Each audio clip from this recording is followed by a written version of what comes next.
ప్రార్థన చేసుకుందాం. ప్రేమ కలిగిన మా తండ్రి, పరిశుద్ధుడైన దేవ, గతించిన కాలమంతా మమ్మను కాపాడి మా బ్రతుకులో మరొక దినాన్ని ఇచ్చారు నాయన, నీకు స్తోత్రం. ఇదిగో నీ మాటలు వినాలనే ఆశతో మీ సన్నిధిని చేరి ఉండగా మీరే మాతో మాట్లాడి మా హృదయాలను తెరిచి జీవము కలిగిన నీ మాటల చేత మా హృదయాలను తృప్తిపరిచి మీ సంకల్పాన్ని, మీ యొక్క ఆలోచనను, మీ ఉద్దేశాలను తెలుసుకొని మీరు కోరుకున్నట్టుగా బ్రతకగలుగుటకు మంచి జ్ఞాన వివేచనలు మాకు దయచేయమని, నీ ఆత్మ సహాయాన్ని మాకు అనుగ్రహించి మీ మాటలు అర్థం చేసుకునే శక్తిని కూడా మాకు ప్రసాదించుమని మా ప్రభువైన యేసుక్రీస్తు వారి శ్రేష్టమైన నామం పేరట ప్రార్థన అడిగి వేడుకొనుచున్నాం తండ్రి, ఆమేన్. దేవుని గ్రంథమైన బైబిల్లో ఉన్నటువంటి కొన్ని సంగతులను మనం ఆలోచన చేస్తే దేవుని గూర్చినటువంటి సంకల్పం మనకు చాలా స్పష్టంగా అర్థమవుతుంది. ఈ భూమి మీద మానవ జన్మ ఎందుకు జరిగింది అని ఒక్కసారి మనం ఆలోచన చేస్తే దీనికి ఒక ప్రధానమైనటువంటి దేవుని సంకల్పం ఉంది. ఆ సంకల్పంలో దేవుడు అనుకున్నటువంటి ఆ ఉద్దేశాలన్నిటినీ తన గ్రంథమైన బైబిల్లో భక్తుల ద్వారా పరిశుద్ధాత్మ ప్రేరణతో రాయబడినటువంటి మాటల్లో తన ఉద్దేశాలన్నిటినీ స్పష్టంగా మన కోసం రాయించాడు. దేవుడు చేయాలనుకున్నటువంటి ఆ కార్యక్రమాన్ని ఒక ముఖ్యమైనటువంటి వ్యక్తిని మధ్యవర్తిగా పెట్టుకొని తన సంకల్పాన్ని అంతటిని జరిగించాలని ఆయన తీర్మానం చేసుకున్నట్టుగా దేవుని గ్రంథంలో కనపడుతుంది.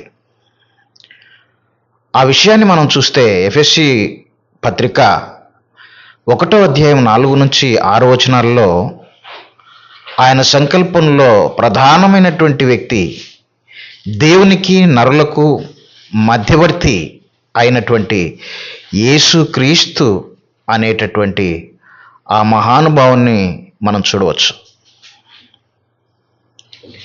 ఒకసారి మనం చదువుకుందాం. ఎఫెసీయులకు రాసిన పత్రిక 1వ అధ్యాయము 4 నుంచి 6 వచనాలు.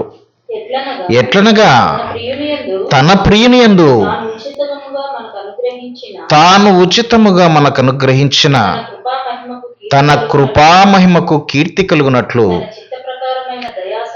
తన చిత్త ప్రకారమైన దయా సంకల్పం చొప్పున యేసుక్రీస్తు ద్వారా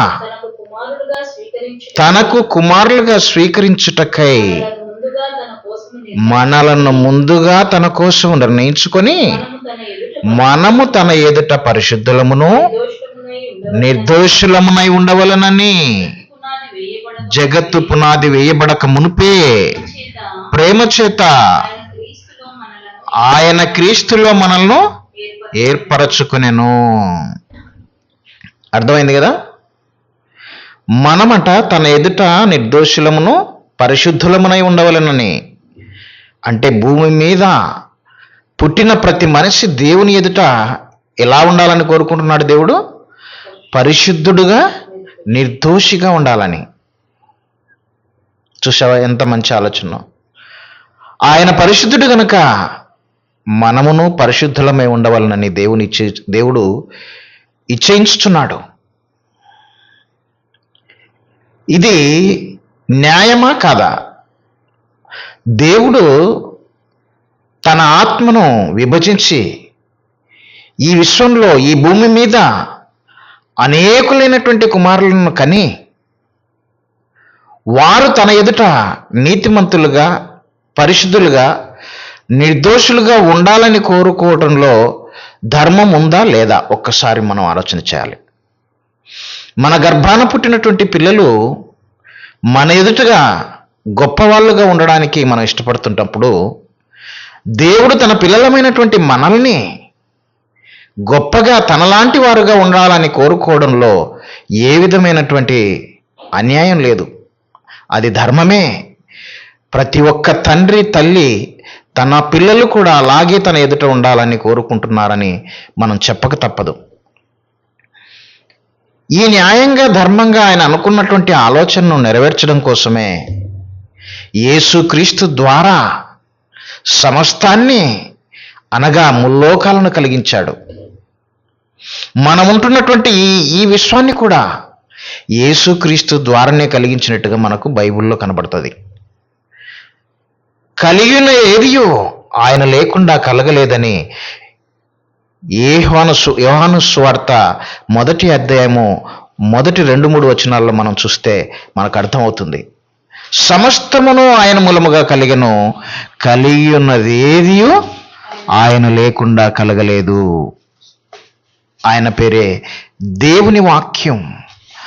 ఆది యందు వాక్యముండెను, వాక్యము దేవుని యొద్ద ఉండెను, వాక్యము దేవుడై ఉండెను. దేవుడై ఉన్న వాక్యమైనటువంటి యేసుక్రీస్తు ద్వారానే దేవుడు సమస్తాన్ని కలిగించినట్టుగా తన గ్రంథంలో లిఖించాడు. బాగా ఆలోచన చేయాలి. దేవుని సంకల్పాన్ని గురించి చెప్తున్నాను. దేవుడు చేయాలనుకున్నటువంటి ప్రతి పనిని తన జ్యేష్ఠ కుమారుడైన యేసుక్రీస్తు ద్వారా జరిగించాలని సంకల్పించాడు, జరిగించాడు కూడా. ఇప్పటికీ జరిగిస్తూనే ఉన్నాడు ఆయన సంకల్పంలో భాగాన్ని. ఇది ప్రతి మనిషి మనస్సులో పెట్టుకోవాల్సినటువంటి సత్యం. ఈ విశ్వాన్ని 6 దినాలు చేసి 6వ దినమున దేవుడు ఏం చేశాడంటే తన పోలిక చొప్పున తన స్వరూపమందు నరుని చేద్దామని చెప్పి నరుని చేసినట్టుగా కనపడుతుంది. ఆదికాండము 1వ అధ్యాయం 2వ అధ్యాయము 7వ వచనంలో ఒకసారి మనం చూడగలిగితే,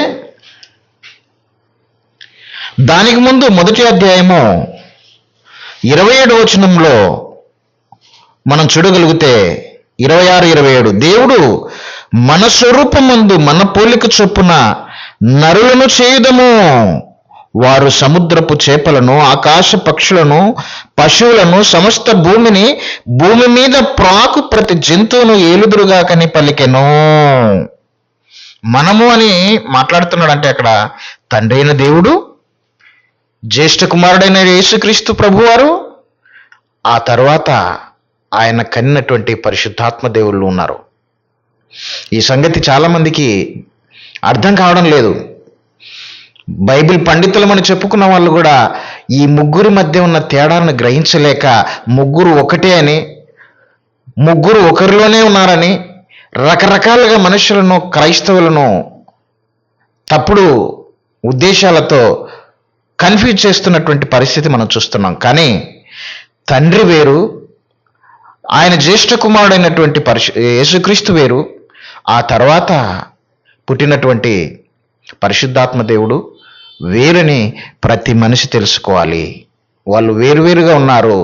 వారు చేసేటటువంటి పని ఒక్కటే, వారి ఆలోచన ఒక్కటే, వారి యొక్క ఇష్టం ఒక్కటే అని ప్రతి మనిషి గ్రహించాలి. ఏమనుకున్నారంటే వాళ్ళు, మన స్వరూపం ముందు మన పోలిక చొప్పున నరులను చేయదము. నరులు ఎవరి పోలిక, ఎవరి స్వరూపం అంట?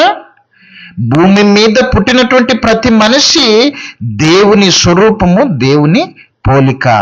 ఈ సత్యం ఎంతమందికి తెలుసు? మనిషి దేవుని స్వరూపము, దేవుని పోలిక అన్న సంగతి ఎంతమందికి తెలుసు? ప్రపంచంలో ఉన్న 850 కోట్ల మంది సుమారు మనుషులలో ఈ ప్రశ్న వేస్తే నువ్వు ఎవరు అని అడిగితే దానికి సరైనటువంటి సమాధానం ఈ మనిషి నుంచి రాకపోవడం మనం చూస్తాం. ఎందుకంటే చిన్ననాటి నుండి తమ తల్లిదండ్రులు ఈ విషయాన్ని వాళ్ళకు చెప్పలేదు. ఎందుకంటే ఆ సంగతి, ఆ సత్యం వారికి కూడా తెలియదు.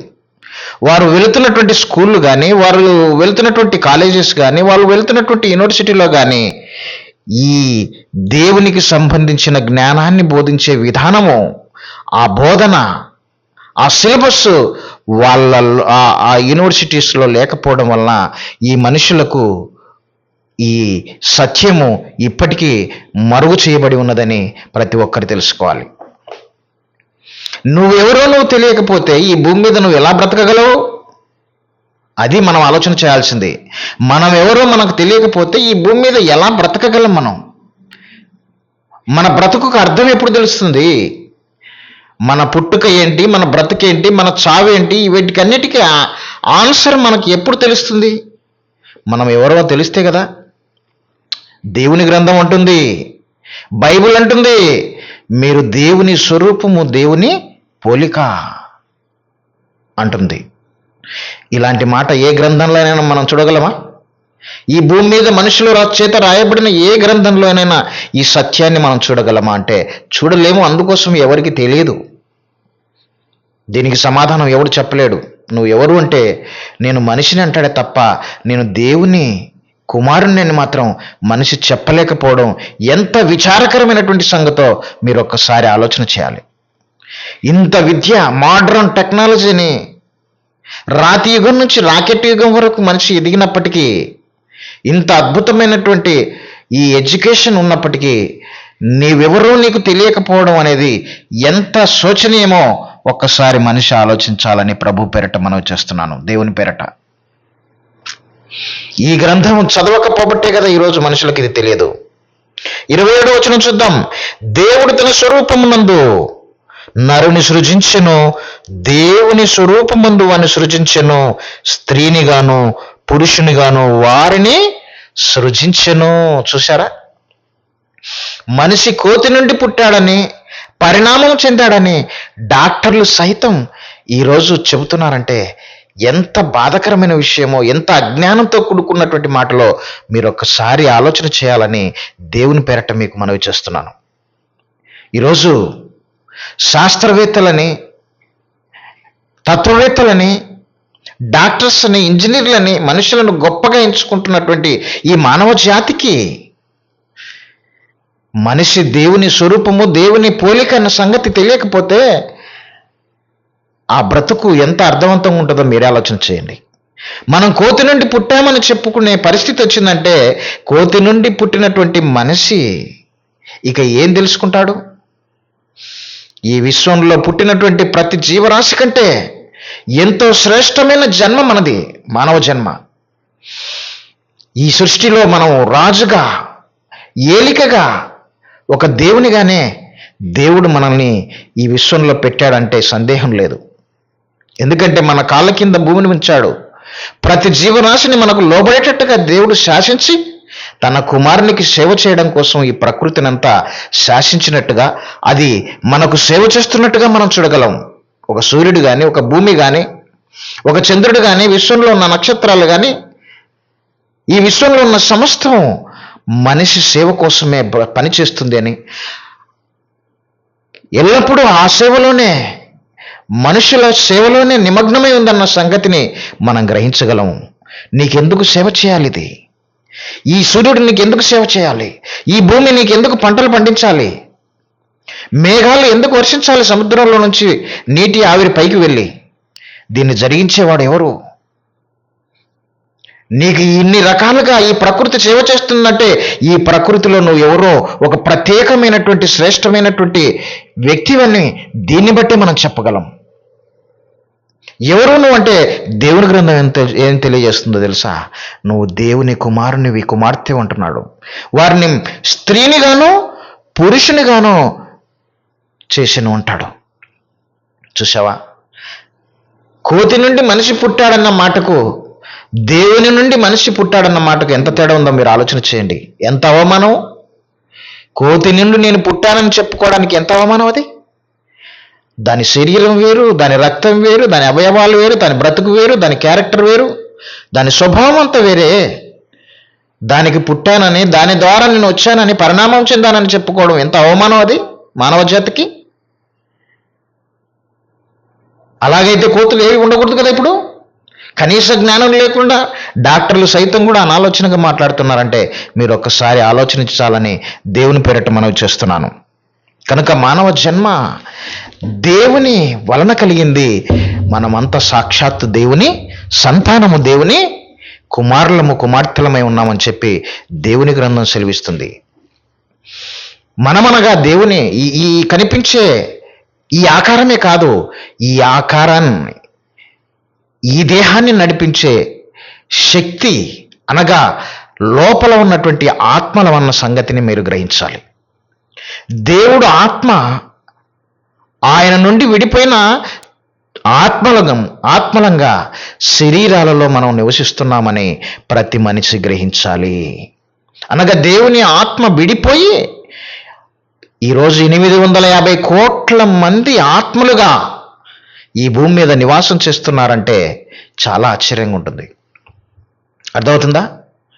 మొట్టమొదట మన అందరికీ తండ్రి అయినటువంటి ఆదాము దగ్గరికి వెళ్తే ఆ ఆదామును దేవుడు ఎలా చేశాడు అని మనం ఒక్కసారి ఆదికాండంలో చూడగలిగితే 2వ అధ్యాయం 7వ వచనంలో దేవుడైన యెహోవా నేలమంటితో నరుని నిర్మించి వాని నాసికా రంధ్రములలో జీవవాయువును ఊదగా నరుడు జీవాత్మాయను.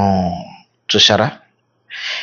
మనం ధరించినటువంటి ఈ దేహం, మనుషులు ధరించుకున్నటువంటి ఈ దేహం మట్టి నుండి తీయబడిందని నేల మంటితో నరుని నిర్మించి, అనగా మొట్టమొదటి మన అందరికి తండ్రి అయినటువంటి ఆదాము గారిని దేవుడు వారికి ఇచ్చే దేహాన్ని ఎక్కడి నుంచి తీశాడు తెలుసా? మనమున్న ఈ నేల నుండి. ఆ నేల పైమట్టి కాదు, భూగర్భంలో మోల్డన్ స్టేట్లో రగిలిపోతున్నటువంటి లావాల నుండి తీసినటువంటి ఈ మట్టి దేహాన్ని దేవుడు ఒక అచ్చులో కోసి ఈ దేహం అనేటటువంటి రూపాన్ని ఆయనకు ఇష్ట ప్రకారంగా ఆయన కట్టుకున్నట్టుగా ఈ దేహాన్ని తయారు చేసినట్టుగా మనకు కనబడుతుంది. కీర్తనల గ్రంథంలో మనం చూడగలం. అనగా మొట్టమొదటి మనిషికి దేహం మట్టిలో నుండి, భూగర్భంలో నుండి మరిగిపోతున్నటువంటి, శిలలు సైతం మరిగిపోతున్నటువంటి ఆ ద్రవ పదార్థం నుండి, లావా నుండి తీయబడినటువంటిదని ప్రతి మనిషి గ్రహించాలి. అందుకోసమే ఇప్పటికీ శాస్త్రవేత్తలకు అందనంత ఎత్తులో ఈ దేహం యొక్క పదార్థ నిర్మాణాన్ని మనం ఉందని చెప్పి శాస్త్రవేత్తలు ఇప్పటికీ ఆశ్చర్యపోతున్నారు. తల్లి గర్భంలో, చూలాలి గర్భమందు ఎముకలు ఏ రీతిగా ఎదుగునది ఈరోజు శాస్త్రవేత్తలకు అర్థం కావడం లేదంటే ఇది మనుషుల నిర్మాణం కాదు, అది దేవుని నిర్మాణము, దేవుని జ్ఞానం అని ప్రతి మనిషి తెలుసుకోవాలి. చూడండి, దేవుని వాక్యం ఎంత అద్భుతంగా తెలియజేస్తుందో. ఈ దేహం ఎక్కడి నుంచి వచ్చిందంటే నేల మంటి నుండి దేవుడు నరుని నిర్మించి నాసికా రంధ్రాల ద్వారా తనలోని ఆత్మను ఈ దేహంలోకి ప్రవేశపెడితే నరుడు జీవాత్మ ఆయననుంది. దేవుని నుండి విడిపోయిన ఆత్మ ఈ మట్టి దేహంలోకి వచ్చి జీవాత్మగా మన ముందు నిలబడింది. ఈరోజు మనమందరం జీవాత్మలుగా మారిపోయాం. అంత మాత్రమే కాకుండా ఆయననొక్కనే చేసిన తర్వాత మళ్ళీ ఏం చేశాడంటే ఈ సృష్టికి ప్రత్యుత్పత్తి అనగా రీప్రొడక్షన్ చేయాలన్న ఉద్దేశంతో ఆయనను ఆదాము గారిని ఏం చేశాడంటే 2వ అధ్యాయం 21 వచనంలో మనం చూడగలిగితే, అప్పుడు దేవుడైన యెహోవా ఆదామునకు గాఢ నిద్ర కలగజేసి అతడు నిద్రించినప్పుడు అతన్ని ప్రక్కటెముకలలో ఒకదానిని తీసి ఆ చోటును మాంసంతో పూడ్చివేసెను. ఒక పెద్ద ఆపరేషన్ చేశాడు, గాఢ నిద్ర కలగజేశాడు. ఎందుకంటే ఆపరేషన్ చేసేటప్పుడు పెయిన్ వస్తుంది కదా, ఆ పెయిన్ రాకుండా మొట్టమొదట దేవుడు ఆదాముకు, మనందరికి తండ్రి అయినటువంటి ఆదాముకు గాఢ నిద్ర కలుగజేసి అతన్ని ప్రక్కటెముకను తీసి ఆ చోటును మాంసంతో పూడ్చివేసాను. తర్వాత దేవుడైన యెహోవా తాను ఆదాము నుండి తీసిన ప్రక్కటెముకను స్త్రీనిగా నిర్మించి ఆమెను ఆదాము నొద్దకు తీసుకొని వచ్చాను. స్త్రీ ఎలాగా నిర్మాణం జరిగింది అని ఈ ప్రపంచం ప్రశ్నిస్తే దానికి సమాధానం దేవుడు చెప్తున్నాడు. వినండి, ఆదాము అనేటటువంటి పురుషుని నుండి అతని ఎముకలలో ప్రక్కటెముకను తీసి అతని మాంసంతోనూ అతని ఎముకతోనూ స్త్రీని నిర్మించినట్టుగా దేవుని గ్రంథం సెలవిస్తుంది. చూడండి, ఈరోజు ప్రపంచాన్ని ప్రశ్నిస్తే స్త్రీ నిర్మాణం ఎలా జరిగింది, ఎక్కడి నుంచి వచ్చింది స్త్రీని అడిగితే సమాధానం ఎవరి దగ్గర లేదు, ఎవరు చెప్పలేరు. దీనికి దేవుడే చేశాడు గనక ఆయన చెప్పినటువంటి ఆయన గ్రంథంలోనే ఈ సంగతులు ఉంటాయి తప్ప ఈ ప్రపంచంలో మనుషుల చేత రాయబడిన ఏ గ్రంథంలో కూడా ఈ సత్యం మనకు అవైలబిలిటీలో ఉండదు. చూసావా? దేవుడు చేసిన ప్రతిదీ తన గ్రంథంలో ఒక పొల్లు కూడా తప్పిపోకుండా మనందరి కోసం రాశాడు. ఎందుకంటే రేపొద్దున మనమందరం ఆయన సంకల్పంలో భాగాన్ని, ఆయన చేసినటువంటి క్రియలను చదువుతూ నేర్చుకుంటూ ఆయన ప్రేమను, ఆయన యొక్క గొప్పతనాన్ని, ఆయన జ్ఞానాన్ని చూసి ఆయన గుణాతిశయాలను ప్రచురం చేయాలన్న ఉద్దేశంతోనే ఈ అద్భుతమైనటువంటి కార్యాలు జరిగించి ఆయన గ్రంథస్థం చేశాడు ఆయన జ్ఞానాన్ని. చూసారా? తర్వాత 22 వచనంలో ఏమంటున్నాడు? తర్వాత దేవుడైన యెహోవా తాను ఆదాము నుండి తీసిన ప్రక్కటెముకను స్త్రీనిగా నిర్మించి ఆమెను ఆదాము వద్దకు తీసుకొని వచ్చెను. అప్పుడు ఆదాము ఇట్లనెను, నా ఎముకలలో ఒక ఎముక, నా మాంసములో మాంసము, ఇది నరుల్లో నుండి తీయబడను గనక నారి అనబడును. కాబట్టి పురుషుడు తన తండ్రిని తన తల్లిని విడిచి తన భార్యను హత్తుకున్న వారు ఏక శరీరమై ఉందరు. చూసారా? పురుషుడు ఎలా వచ్చాడో చెప్పాడు. మొట్టమొదట మనుషులలో పుట్టినటువంటి వాడు పురుషుడైతే రెండవ వ్యక్తి స్త్రీ.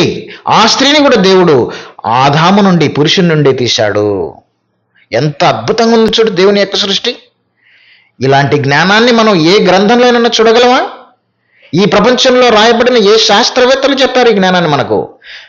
కనుక మీరు దేవుని గ్రంథమైన బైబిల్ను ప్రతి ఒక్కడు చదివి దేవుని జ్ఞానానికి వారసులు కావాలని ప్రభు పేరట మీకు మనవి చేస్తున్నాను. వారిద్దరి ద్వారా దేవుడు ఈ భూమి మీద ఈరోజు 850 కోట్ల మందిని ఈ భూమి మీదకి రప్పించాడు. అర్థమవుతుందా? మొట్టమొదటి మనిషిని మట్టి నుండి తీశాడు. మట్టి నుండి తీసినటువంటి పురుషునిలో నుండి స్త్రీని, ఆయన ఎముక, ఆయనలో ఉన్న శరీరాన్ని, ఆయన ఆత్మను విభజించి ఒక స్త్రీనిగా నిర్మించి వారిద్దరిని ఏకం చేసి వారిరువురి ద్వారా ఈ భూమి మీద సంతానాన్ని సృష్టించాడు. ఎంత అద్భుతం చూడండి. ఒక అద్భుతమైనటువంటి సంగతి మనం తెలుసుకున్నాం. ఈరోజు భూమి మీద పుట్టినటువంటి స్త్రీ పురుషులు ఎలా పుట్టారో మనం చూసాము. వీళ్ళెవరో కాదు, వీరు దేవుని స్వరూపము, దేవుని పోలిక.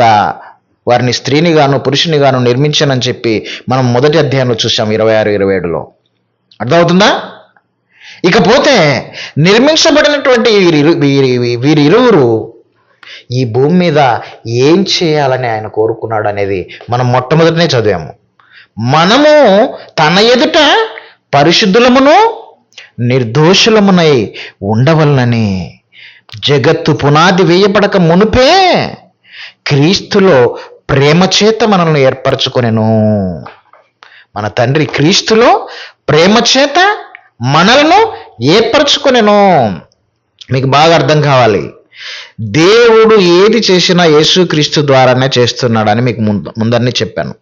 సమస్తము ఆయన మూలముగా ఆయన ద్వారా కలిగెను అని ఉంది. అర్థమవుతుందా?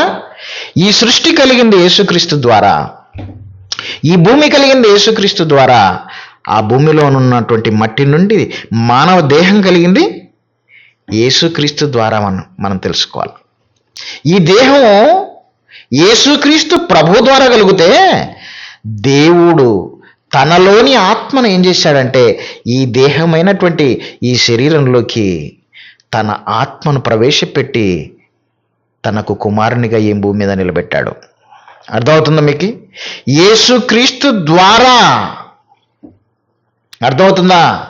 యేసుక్రీస్తు ద్వారా తనకు కుమారులనుగా స్వీకరించాలని అనుకున్నాడని మనం ఎఫెసీ పత్రికలో చదివాము. ఇప్పుడు ఆదాము ఎవరి ద్వారా కుమారుడైనాడు చెప్పండి? ఆదాము ఎవరి ద్వారా కుమారుడైనాడు? యేసుక్రీస్తు ద్వారా దేవునికి కుమారుడిగా చేయబడ్డాడు. మీకు అర్థం కావడానికి చెప్తా. వివాహం చేయబడినటువంటి దంపతులను మనం ఆలోచన చేస్తే, స్త్రీ పురుషులను మనము వివాహం చేసిన తర్వాత అందరూ వారిని ఆశీర్వదించి వారిని పంపిస్తారు వివాహం రోజు.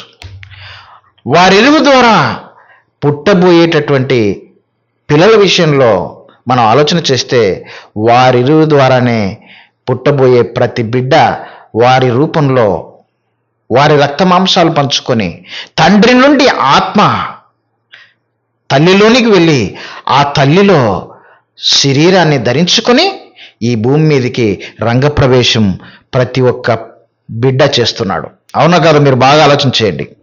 తండ్రి నుండి ఆత్మ వెళ్ళిపోతే తల్లిలోకి. ఆ తల్లిలో అండంలో ఫలదీకరణ చెంది దేహ నిర్మాణము 9 మాసాలు లేక 10 మాసాలు తల్లి గర్భంలో నిర్మాణమైపోయి ఆ తర్వాత ఈ భూమి మీదకి బాహ్య ప్రపంచంలోకి ఒక పురుషుడుగానో లేక ఒక స్త్రీగానో లేదంటే మగపిల్లవాడుగానో ఆడపిల్లవాడుగానో ఈ భూమి మీదకి రంగప్రవేశం ఒక బిడ్డ చేస్తుంది. అవునా కదా? మీరు ఆలోచన చేయండి. అంటే తండ్రి నుండి ఆత్మ, తల్లి నుండి శరీరం. ఇప్పుడు మీకు ఏమర్థం అవుతుంది దీన్ని చూస్తుంటే? ఈ మాటలు ఏంటంటే మీకు ఏమర్థమవుతుంది? ఒక బిడ్డలో తండ్రి ఉన్నాడు, అట్ ద సేమ్ టైం తల్లి శరీరాన్ని రూపించడంలో ప్రధానమైనటువంటి పాత్ర పోషించింది. తండ్రి ఆత్మను ప్రవేశపెట్టడంలో ప్రధానమైన పాత్ర పోషించింది. అంటే తండ్రికి తల్లికి ఒక ప్రత్యేకమైనటువంటి స్థానము ఆ బిడ్డలో కనబడుతుంది. దీన్ని మనం చక్కగా మనసులో పెట్టుకొని ఒక్కసారి తండ్రి అయిన దేవుణ్ణి, యేసుక్రీస్తు ప్రభువును మనం ఆలోచన చేస్తే ఎలా కనపడుతుంది? మనకి ఎలా కనపడుతుంది? తండ్రి నుండి ఆత్మ వస్తే యేసుక్రీస్తు నుండి ఏమొస్తుంది? శరీరం. యేసుక్రీస్తు వల్లనే కదా ప్రకృతి కలిగింది. ఆ ప్రకృతిలో ఉన్న భూమి లోపల నుంచి ఆ మెటీరియల్ ఎక్కడి నుంచి వచ్చింది? ఈ భూమి కానీ, భూమిలో ఉన్నటువంటి ఆ లావా కానీ, ఈ దేహం నిర్మాణమైనటువంటి ఆ పదార్థం అనేక ఖనిజాలతో, అనేక లవణాలతో, అనేక పదార్థాలతో, పంచభూతాలతో మిళితమైనటువంటి ఈ దేహ పదార్థం యేసుక్రీస్తు వలన కలిగింది కదా. మీకు ఏమర్థమవుతుంది ఈ మాటలు ఏంటంటే? ఏమర్థమవుతుంది? తల్లి తండ్రి నుండి ఎలాగైతే బిడ్డ వస్తుందో, మన తండ్రి అయిన దేవుడు ప్రభు అయిన యేసుక్రీస్తు నుండి ఏమొస్తున్నాయి? మానవుడు సృష్టింపబడ్డాడు. అర్థమవుతుందా? ఆయన తండ్రి అయిన దేవుడు మనకు తండ్రి అయితే ప్రభు కూడా ఏమవుతాడు? మనకి పురుషలింగం కనుక ఆయన కూడా మనకు తండ్రి అవుతాడు. ఎలాగా? దేహం ఆయన ద్వారానే మనకు అనుగ్రహింపబడింది. బాగా వింటున్నారా మీరు? ఈ లోతైన మాటలు మీకు ఎవరు చెప్పరు. చాలా డెప్త్ మ్యాటర్ ఇది, కానీ చాలా ఈజీ అర్థం చేసుకుంటే. అర్థమవుతుందా మీకు? ఓకే, బాగుంది. అంటే మన తండ్రి కుమారుల ద్వారా ఈ భూమి మీద ఆదాం అనే బిడ్డ పుట్టాడు. అందుకోసం యేసుక్రీస్తుకి ఏముంది? ఆయన గురించి ఏం రాయబడింది యెషయా గ్రంథంలో?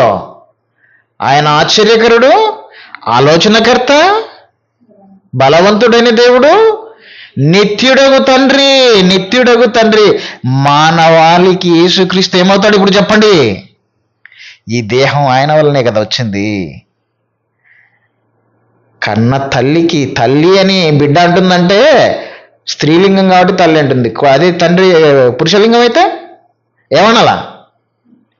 అందుకోసమే తల్లికి కానీ తండ్రికి కానీ బిడ్డ ఏమవుతుంది?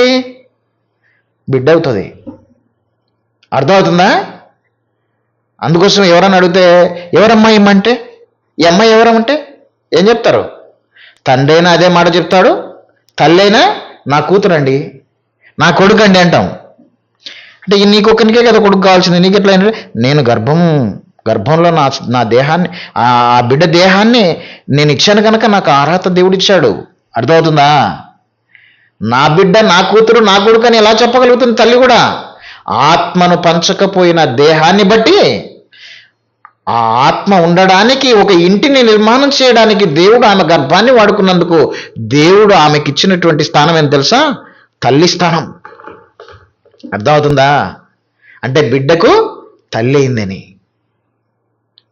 ఇప్పుడు యేసుక్రీస్తు ఆయన ఆత్మ గనక మనందరికి ఏమైనాడైనా? శరీరం కదా, పురుషుడు స్త్రీ అనే తేడా ఉండేది. ఆత్మకు పురుషనామం గనక ఆయన మనందరికి ఏమైపోయినాడు? భూమి మీద ఉన్న ప్రతి బిడ్డకు తండ్రి అయిపోయినాడు. ఆయనకు నిత్యుడగు తండ్రి అని పేరు. మన దేహాలన్నీ ఆయన ద్వారానే కదా వచ్చింది. అర్థమవుతుందా మీకు? అంటే మీకు అర్థం కావడానికి ఏ పాత్ర పోషించాడు ప్రభు? ఏ పాత్ర పోషించాడు? మన మానవ భాషలో తల్లి పాత్ర పోషించాడు.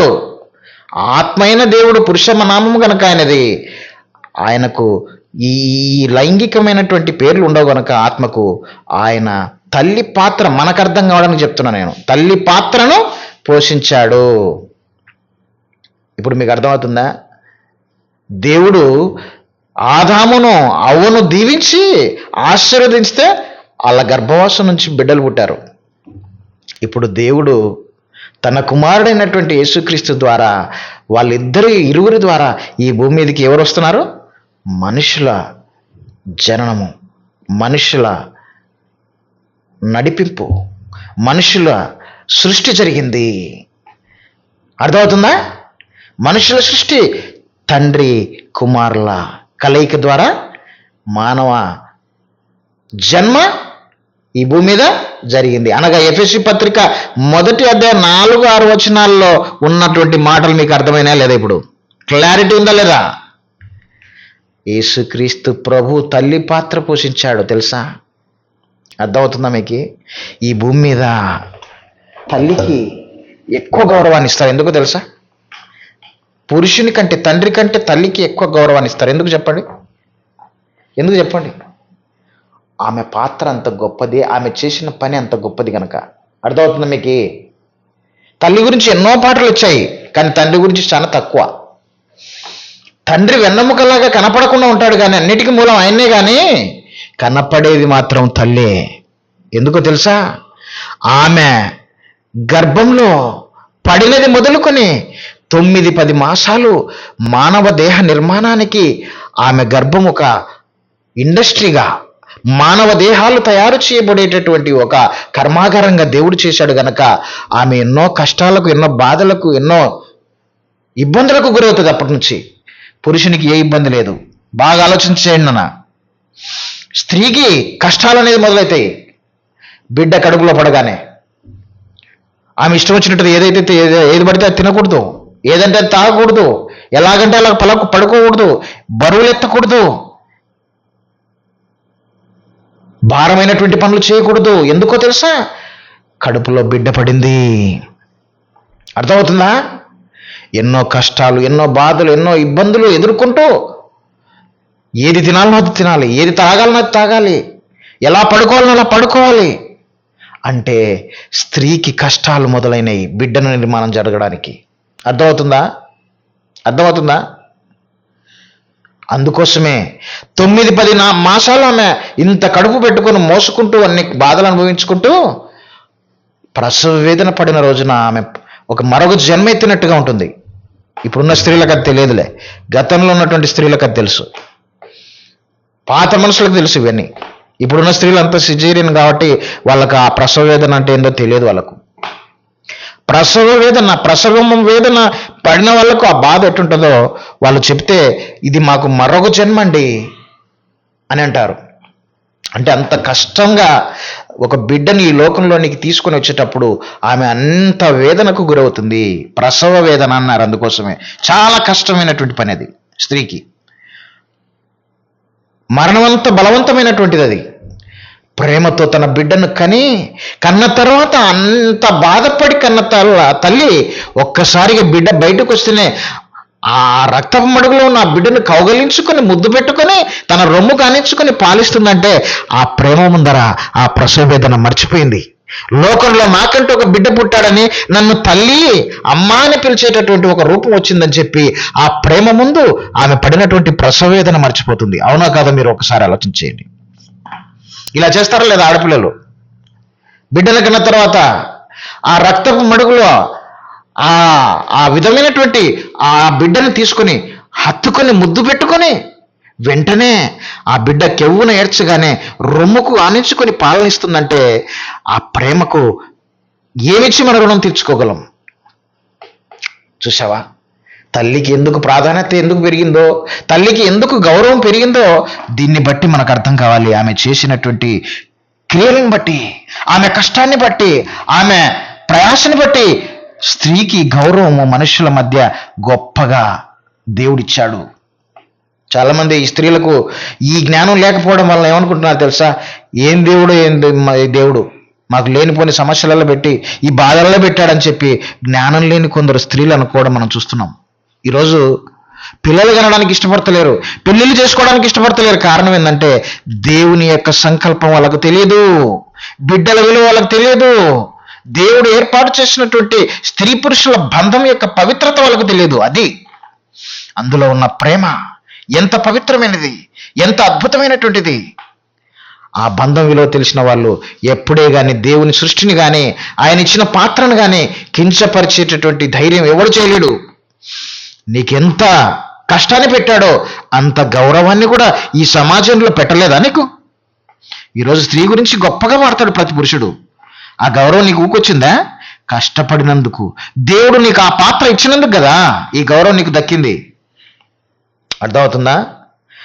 కనుక ఈరోజు స్త్రీ ఏం చేయాలంటే దేవుణ్ణి స్తుతించి గణపరచాలి. తండ్రి, నువ్వు నాకు ఇచ్చిన ఈ జన్మ, ఈ పాత్ర, ఈ స్త్రీ ధర్మం, ఈ స్త్రీ దేహం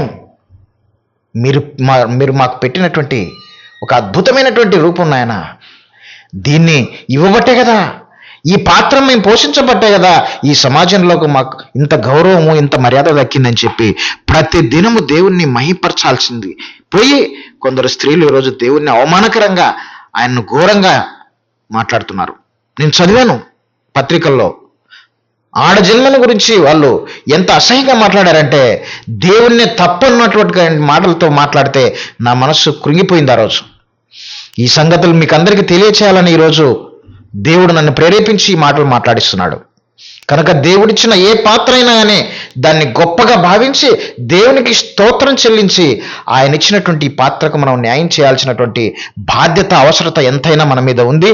కనుక ప్రతి ఒక్కరూ దేవుడిచ్చినటువంటి ఈ పురుష స్త్రీ పాత్రను గొప్పగా భావించి దేవుడిచ్చినటువంటి పాత్రలకు న్యాయం చేయాలని ప్రభు పేరట మనం చేస్తున్నాను. అర్థమవుతుందా? ఈరోజు తండ్రిని కాదని ఈరోజు యేసుక్రీస్తును క్రైస్తవం ఎందుకు గొప్పగా కీర్తిస్తుందో తెలుసా? ఈరోజు తల్లిని ఎలాగైతే గణపరుస్తున్నారో పాటలతో, యేసుక్రీస్తు ప్రభువును కూడా తండ్రి కంటే ఎక్కువగా తన కుమారుని గణపరుస్తున్నారంటే ఎందుకు గణపరుస్తున్నారో తెలుసా? ఆయన చేసినటువంటి పని అంత గొప్పది. దేవుడు ఎంత మంచోడు చూడండి. మన తండ్రి, ఆయనకు మనకు తండ్రి అయినటువంటి దేవుడు, మనందరికీ తండ్రి అయిన దేవుడు ఒక్కడేనుంది బైబిల్లో. ఎఫెసీయులకు రాసిన పత్రిక 4:6 అందరికీ తండ్రి అయిన దేవుడు ఒక్కడే, ఆయన అందరికీ పైగా ఉన్నవాడై అందరిలో ఉండి అందరిలో వ్యాపించి ఉన్నాడు. చూసావా? దేవుని గ్రంథం ఎంత గొప్పదండి. అర్థమవుతుందా? యేసుక్రీస్తుకి ఈరోజు క్రైస్తవుల్లో, ఈ లోకంలో మనుషుల మధ్య ఎందుకు ఇంత ఘనత? తండ్రికి లేని ఘనత యేసుక్రీస్తుకు దక్కిందంటే తండ్రి అయిన దేవుడే ఆయనకు ఆ ఘనతనిచ్చి ఈ భూమి మీద ఆ పాత్రను ఆయనకి ఇవ్వడం వలన ఆ ఘనత ఆయన పొందగలుగుతున్నాడని మనం చెప్పగలం. ఒక స్త్రీకి దేవుడు ఆ పాత్ర ఇవ్వడం వలన ఆమె చేసిన క్రియలను బట్టి మనుషుల మధ్య ఎంత ఘనత పొందుతుందో, సిమిలర్లీ యేసుక్రీస్తు కూడా తండ్రి అయిన దేవుని కంటే కూడా తన కుమారుడు గొప్పగా కీర్తింపబడాలని ఆయన చేసిన క్రియలను బట్టి, ఆయన చూపిన ప్రేమను బట్టి లోకాన్ని, పరలోకాన్ని విడిచిపోయి దేవునితో సమానంగా ఉండేటటువంటి ఆ స్థానాన్ని విడిచి ఈ లోకానికి శరీరధారిగా వచ్చి మనుషుల మధ్య 33.5 సంవత్సరాలు బ్రతికి పాపమే చేయకుండా మనుషులందరూ చేసిన పాపాల కోసమై ఆయన శరీరంలో శిలువ వేయబడి పాపాలకు క్షమాపణ ప్రసాదించేటటువంటి ఆ బలిని, ఆ పుణ్యకార్యాన్ని చేశాడంటే అందుకోసమే ఆయనకు గొప్ప ఘనత మానవ చరిత్రలో దక్కిందని ఇందు మూలంగా మీకు తెలియజేస్తున్నాను. ఈరోజు ఎక్కడ చూసినా, ఏ సంఘంలో చూసినా యేసుక్రీస్తుని గురించి ఎంత అద్భుతమైన పాటలు పాడుతున్నారు, ఎంత అద్భుతమైన కీర్తనలు. నిజంగా ఒక రకంగా చెప్పాలంటే తండ్రి కంటే కూడా ఎక్కువగా యేసుక్రీస్తు చేసిన కార్యాలను బట్టి ఆయనకు మహిమ వచ్చిందంటే దానికి మూలం ఎవరో చెప్పండి? తండ్రి తన కొడుకును ఘనపరచాలనుకున్నాడు గనక ఆయనలో ఉన్న ప్రేమ ఆ కొడుకుకు అంత ఘనత తెచ్చింది. ఆ కార్యాలు చేయకపోతే, ఆ పాత్ర తనకి ఇవ్వకపోతే ఆ ఘనత వచ్చేదా యేసుక్రీస్తుకి? అర్థం చేసుకోండి బాగా. మన తండ్రి ఎంత మంచోడో మీకు అర్థం కావాలి. మన తండ్రి ఎంత మంచోడంటే నా పిల్లలు నా అంతటి వాళ్ళు కావాలా, అవసరమైతే నాకంటే గొప్ప వాళ్ళుగా ఉండాలి సమాజంలో అని చెప్పి ఆ తండ్రి మనస్సును ఎవడు అర్థం చేసుకుంటున్నాడు? అందుకోసం పౌలు గారు అంటారు, దేవుని బుద్ధి జ్ఞానముల బాహుల్యము ఎంతో గంభీరము. భూమి మీద మనిషిని తయారు చేసి దేవుడు తప్పు చేశాడని అందరూ అంటున్నారండి. లేదండి, ఆయనకున్న స్థానాన్ని మనకి ఇవ్వడానికే, ఆయనంతటి వాళ్ళుగా మనల్ని చేయడానికే ఈ మానవ జన్మనిచ్చాడు తప్ప మనల్ని మనుషులుగా మట్టిలో కొట్టుకుపోవడానికి ఈ మానవ జన్మ ఇవ్వలేదండి. దేవుని అపార్థం చేసుకుంటున్నారు, దేవుని యొక్క సంకల్పం ఎరగని వాడు. మరి యేసుక్రీస్తును కూడా ఈ లోకానికి పంపించాడు కదా, ఆయన పట్ల ఏమైనా పక్షపాతం చూపించాడా? ఆయనకు మనలాంటి దేహాన్ని ఇచ్చి పంపించాడు. కానీ పాపమే చేయకుండా బ్రతకాలని ఆయన శాసించాడు. ఎందుకంటే ఆయన పరలోకంలో ఆయన దగ్గర ఉన్నాడు గనక, ఆత్మగా పాపం చేయడానికి వీలు లేదని చెప్పి శాసించి నువ్వు అలా బ్రతికిన నాడే నీ తమ్ముళ్ళు చేసినటువంటి పాపాలకు నువ్వు ప్రక్షాళన చేయగలవు, నీ రక్తము చేయగలుగుతుంది అని చెప్పి మాట ఇచ్చి, మాట తీసుకొని ఆయన్ని పంపించి ఈ భూమి మీద ఆ శిలువ యాగాన్ని జరిగించాడు. అవునా కదా? అందుకోసమే యేసుక్రీస్తు ప్రభువు వారు చేసినటువంటి ఆ పుణ్యకార్యం, ఆ బలీయమైనటువంటి ఆ బలియాగాన్ని బట్టి ఈరోజు మానవులందరూ యేసుక్రీస్తు నిజమైన దేవుడని ఒప్పుకునే పరిస్థితి తీసుకొచ్చారు. ఆయన మరణించిన తర్వాత 3వ దినమున పునరుత్థానుడై లేచాడు దేవుని శక్తి చేత. అలాంటి మృత్యుంజయులు ఈ మానవ చరిత్రలో ఎవరు లేరు. మరణాన్ని జయించినటువంటి మృత్యుంజయుడు మన ప్రభువైన యేసుక్రీస్తు వారు. ఎంత ఘనత ఇచ్చాడు చూడండి ఆయనకి. ఏ మనిషికి లేనటువంటి ఆ జీవితాన్ని ఆయనకిచ్చాడంటే ఆయనను ఎంత గొప్పగా ఎంచాడో, ఆయన చేసినటువంటి క్రియలను బట్టి ఆయనను ఎంత గొప్పగా ఈ సమాజంలో నిలబెట్టాడో మనం ఆలోచన చేయాలి. దేవుడు తన జ్యేష్ఠ కుమారుడైన యేసుక్రీస్తుకి ఇచ్చిన ఘనత ఇది.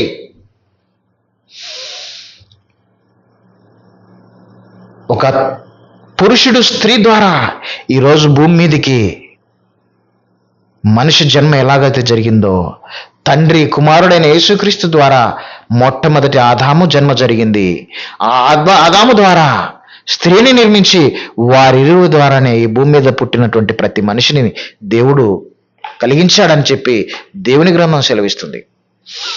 వాళ్ళు పుట్టిన తర్వాత ఏం జరిగింది? తోటలో ఒక చెట్టేసి ఆ తోట చెట్ల ఫలంలో దేన్నైనా తినవచ్చు, కానీ మంచి చెడ్డల తెలియనిచ్చు వృక్ష ఫలాన్ని మీరు తినకూడదు నాయన, మీరు తినుదినమున నిశ్చయముగా చచ్చదమని చెప్పి నరునికి ఆజ్ఞాపించాడు దేవుడు. ఏం చేశాడు తెలుసా? కంక్లూజన్కి వస్తున్నా. దేవుడు తన పిల్లలు తన ఎదుట పరిశుద్ధులుగా నిర్దోషులుగా ఉండవలనని ఆయన ఇచ్చించాడు కదా. ఎలాగ ఉంటాడు పరిశుద్ధుడిగా నిర్దోషిగా? ఎప్పుడు మనిషి పరిశుద్ధుడిగా నిర్దోషిగా ఉంటాడు? బాగా వినండి, మీరు కంక్లూజన్కి వచ్చాను. మనిషి ఎప్పుడు దేవుని ఎదుటిగా పరిశుద్ధుడుగా నిర్దోషిగా ఉంటాడు. ఆయన మాట వాళ్ళ హృదయంలో బలంగా ఉన్నంత వరకు, స్థిరంగా ఉన్నంత వరకు దేవుని ఎదుట ఒక దైవంగా మనం బ్రతుకుతాం. ఇది మీరు తెలుసుకోవాల్సిన సత్యం. ఏం జరిగింది? ఆ మాట వాళ్ళ హృదయంలో ఉన్నంత వరకు వాళ్ళు దేవుని పిల్లలుగా, దైవాలుగానే ఉన్నారు. కానీ ఒక దుష్టుడు ఆ తోటలో రంగప్రవేశం చేసి స్త్రీ దగ్గరకు వచ్చి ఆమెను మోహించి ఆమె ద్వారా తన తప్పుడు అబద్ధాన్ని, దేవునికి భిన్నమైన మాటను చెప్పి ఆమె మనస్సులోకి ఏ మాట అయితే వెళ్ళకూడదో ఆ మాటను ప్రవేశపెట్టి వాళ్ళ హృదయంలో ఉన్నటువంటి దేవుని మాటను ప్రక్కకు పెట్టే విధంగా వాళ్ళను ప్రేరేపించాడు. అర్థమైందా? అనగా దేవుని వాక్యాన్ని వాళ్ళ హృదయంలో ఉండకుండా ఆ వాక్యాన్ని తీసివేసేటటువంటి ప్రోగ్రాం దుష్టుడు చేశాడని మనం గ్రహించాలి.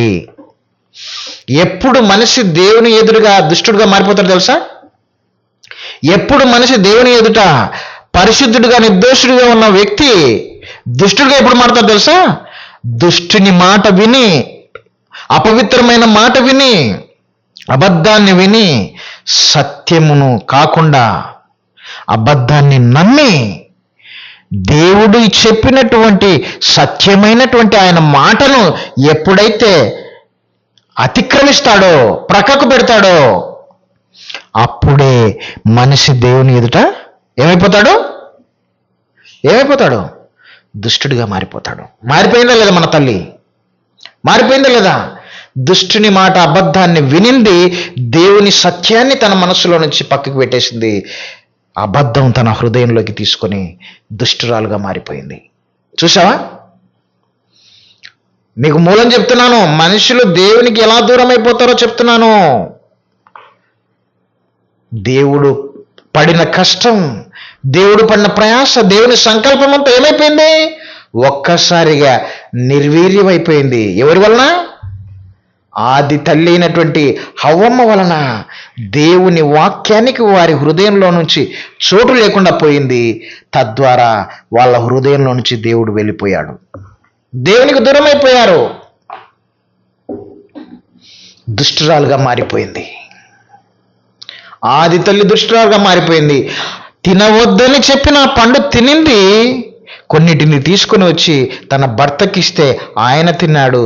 ఆయన కూడా ఆ మాటను ధిక్కరించి, దేవుని వాక్యాన్ని ధిక్కరించి పాపము చేసి దేవుడు అనుగ్రహించినటువంటి మహిమను ఏం చేశారు? పోగొట్టుకున్నారు. అందుకోసమే బైబిల్లో ఉంటుంది, అందరూ ఏ భేదమును లేదు, అందరూ పాపము చేసి దేవుడు అనుగ్రహించు మహిమను పొందలేకపోతున్నారు. చదివారా లేదు మీరు? దేవుడు ఇచ్చినటువంటి మహిమ మొట్టమొదట ఆదాము వాళ్ళకి ఎలాంటి మహిమ ఇచ్చాడైనా? దేవునితో సమానమైనటువంటి మహిమ. అలాగ మించిన వాళ్ళు ఎవరన్నారా ఈ విశ్వంలో? ఆదాము వాళ్ళకి మించిన వాళ్ళు ఎవరన్నా ఉన్నారన్నా? ఎవరైనా ఉన్నారా సృష్టిలో? వాళ్ళే హోల్ అండ్ సోల్, వాళ్ళే కింగ్, వాళ్ళే క్వీన్, వాళ్ళే దేవుళ్ళు ఈ సృష్టిలో. వాళ్ళని మించిన వాళ్ళు లేరు. వాళ్ళకు భయమే లేదు. అప్పుడు అన్నీ వాళ్ళ భయాలకు లోబడే, వాళ్ళకు భయపడే, లోబడి బ్రతికే ఆ రోజుల్లో నుంచి ఏమైపోయినారు తెలుసా? దేవుని వాక్యానికి వాళ్ళ హృదయంలో చోటు లేకుండా అబద్ధాన్ని నమ్మి దేవుని వాక్యాన్ని ప్రక్కకు పెట్టినందుకు వారిలో ఉన్న దైవత్వం కోల్పోయారు, దేవునికి దూరం అయిపోయారు, ఆత్మీయంగా చచ్చిపోయారు. ఇది దీని భాష. ఏమైపోయారు వాళ్ళు? దేవుని వాక్యం ఎప్పుడైతే మన హృదయంలో నుంచి బయటికి వెళ్ళిపోతుందో అప్పుడు దేవుడు వెళ్ళిపోయినట్టే మనలో నుంచి. తద్వారా ఏమైపోతాం మనము? దేవునితో సంబంధం కట్ అయిపోతే, కరెంటు లేకపోతే, కరెంటు పోతే లైట్ ఎట్లా ఆరిపోతుందో, కరెంటు పోతే ఫ్యాన్ ఎట్లా ఆగిపోతుందో, కరెంటు పోతే మోటార్ ఎట్లా ఆగిపోతుందో, మనం కూడా ఏమైపోతాం తెలుసా? దేవుడు వాక్యం మనలో నుంచి వెళ్ళిపోతే మనం ఏమైపోతాం తెలుసా? డెడ్ అయిపోతాము ఆత్మీయంగా. అంటే మన ఆత్మ చచ్చిపోతుంది, అనగా మనలో ఉన్న దైవత్వం చచ్చిపోతుంది. ప్రేమ ఉండదు, దయ ఉండదు, కనికరం ఉండదు, జాలి ఉండదు, క్షమ ఉండదు, పవిత్రత ఉండదు. మొట్టమొదట దేవుడు కోరుకున్న సంకల్పం ఏమైపోయింది? పాడైపోయింది. తన ఎదుట పరిశుద్ధులుగా, నిర్దోషులుగా ఉండవలసిన వారు ఇరువురు ఏమైపోయారు నాన్న? అపరిశుద్ధులుగా, దోషులుగా మిగిలిపోయారు లేదా? సాతాను మాట విని, దుష్టుని మాట విని దైవం కాస్త ఏమైపోయింది? దైవం అయిపోయింది. దేవుడు కాస్త ఏమైపోయినాడు? దుష్టుడైపోయాడు, దుష్టురాలైపోయింది ఆమె. అర్థమైంది ఇంతవరకు? అర్థమైంది ఇంతవరకు? కోల్పోయినటువంటి ఆ దైవత్వాన్ని, ఆ బంధాన్ని, దేవునికి నరులకున్నటువంటి ఆ బంధాన్ని తిరిగి మనకు పునరుద్ధరించడానికే దేవుడు మొట్టమొదట ఒక జనాంగాన్ని ఎంచుకొని ఆ జనాంగంలో నుంచి మోషేని ఏర్పాటు చేసుకున్నాడు.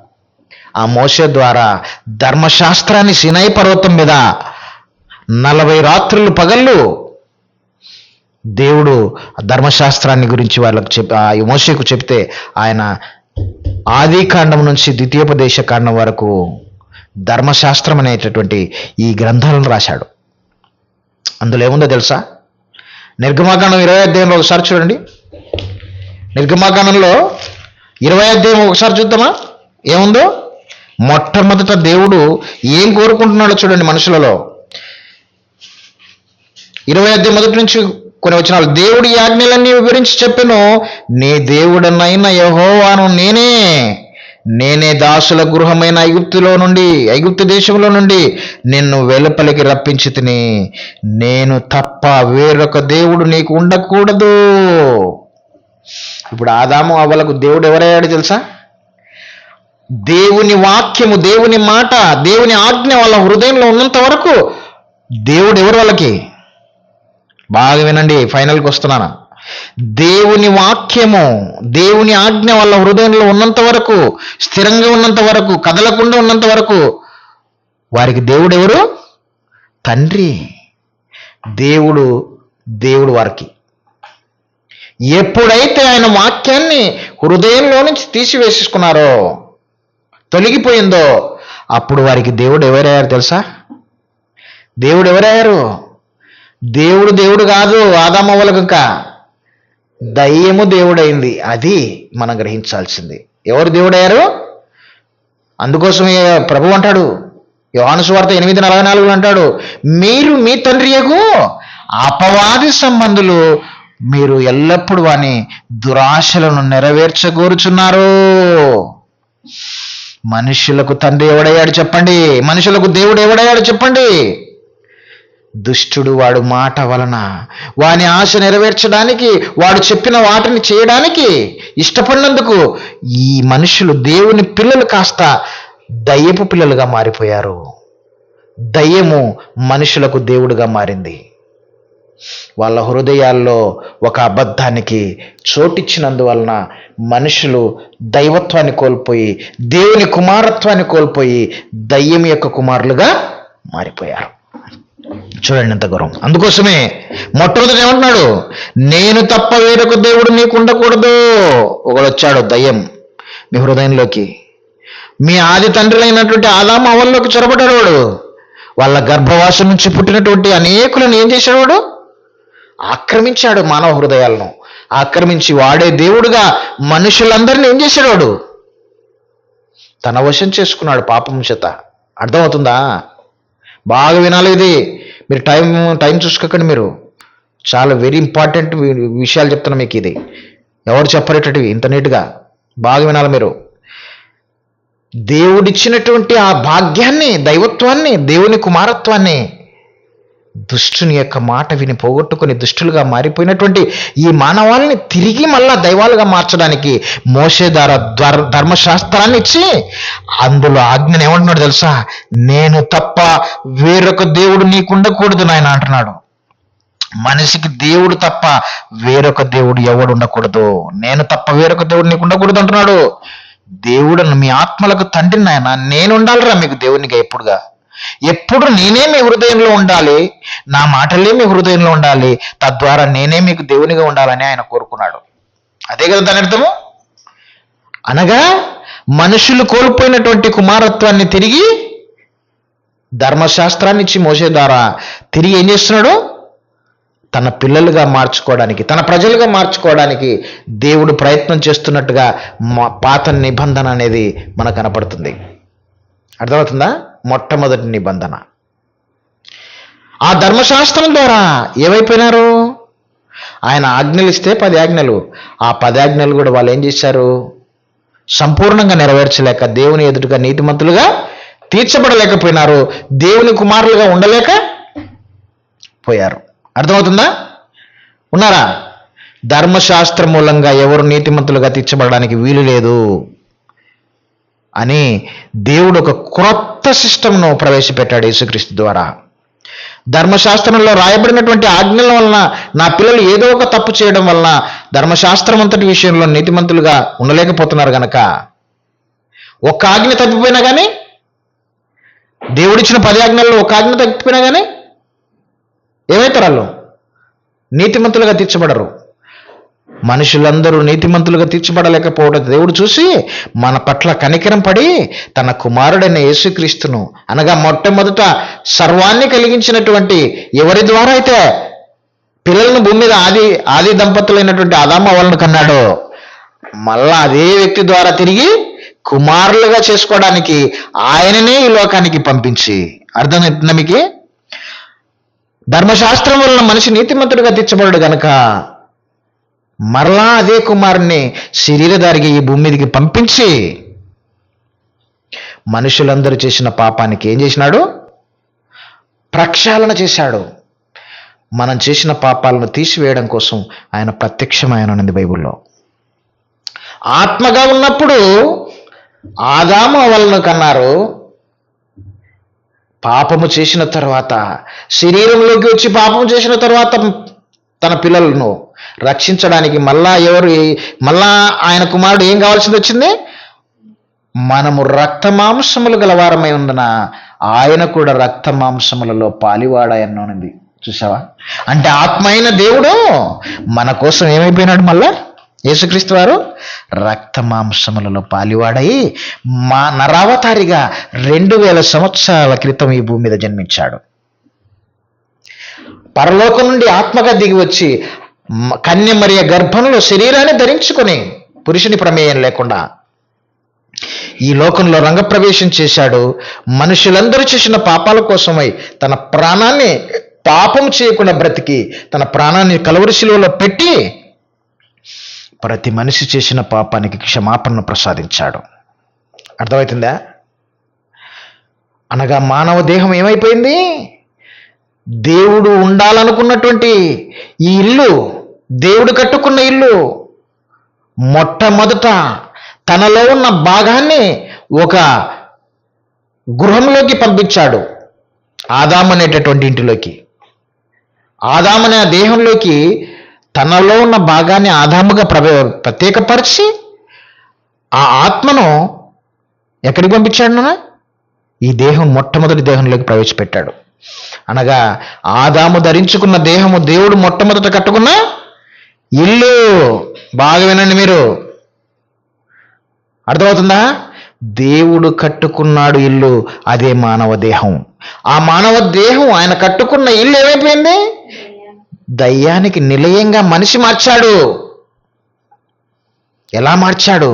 తన మనస్సులో ఉన్న దేవుని వాక్యాన్ని ప్రక్కకు పెట్టి ఒక అబద్ధాన్ని స్వీకరించి నమ్మి దేవుని ఆలయం, దేవుని ఇల్లు కాస్త దయ్యంగా మార్చడానికి కారణమైనాడు మనిషి. ఇప్పుడు చెప్పండి, ఏమైపోయింది? పాపం చేసిన తర్వాత దేవుడు ఏమన్నాడు ఆదామును? నువ్వు మన్నే గనక తిరిగి మన్నైపోతావు అన్నాడు. దేహాన్ని శపించాడు. అర్థమవుతుందా? ఆదాము నుండి వచ్చినటువంటి ఈ దేహాలలో ఎందుకు మట్టిగా మారిపోతున్నాయో తెలుసా? ఈరోజు ఎందుకు మనిషికి మరణం వచ్చిందో తెలుసా? దేవుడు మొట్టమొదట శరీరాన్ని ఏం చేశాడు? ఆయన శపించాడు. ఎందుకంటే తనకు కాకుండా ఒక దుష్టునికి అది నిలయంగా మారింది గనక, దుష్టుడు ఏర్పాటు చేసుకున్న, దుష్టుడు చేరినటువంటి ఇంటిలో నేను ఉండను. దీన్ని నేనేం చేస్తా? తీసేసి మళ్ళీ ఏం చేస్తా? నేను ప్రకృతి సంబంధమైన శరీరం ఉంది గనక ఆత్మ సంబంధమైన శరీరాన్ని ఒకదాన్ని తయారు చేస్తా అన్నాడు. కొరింథీయులకు రాసిన 2వ పత్రిక 5వ అధ్యాయం మొదటి నుంచి చదివితే మీకు తెలుస్తుంది. చదవండి ఒకసారి. మొదటి మానవ దేహం పాడైపోయింది కనుక, దేవుని ఆలయము, దేవుని ఇల్లు పాడైపోయింది కనుక దేవుడు మరొక ఇంటిని తయారు చేస్తున్నాడు. ఇది ప్రకృతి సంబంధమైన దేహం అన్నాడు, దాన్ని ఆత్మ సంబంధమైన దేహం అంటున్నాడు. ఎవరి ద్వారా ఇస్తున్నాడు? యేసుక్రీస్తు ద్వారానే. మొట్టమొదటి దేహం ఎవరి ద్వారా ఇచ్చాడు మనకి? బాగా వినండి, మొట్టమొదటి దేహం మనుషులకు ఎవరి ద్వారా ఇచ్చాడు? దేవుడు యేసుక్రీస్తు ద్వారా. అది ప్రకృతి సంబంధమైనది. అది మనిషి తప్పు చేసి ఆ ప్రకృతి సంబంధమైన శరీరాన్ని పాడు చేసుకున్నాడు కనుక దేవుని ఇల్లు పాడైనందుకు ఆ ఇంటిని పడగొట్టి క్రొత్త ఇంటిని నిర్మాణం చేస్తున్నాడు దేవుడు. మొట్టమొదట ఆ నిర్మాణం చేసిన ఇల్లు ఎవరికి ఇచ్చాడో తెలుసా?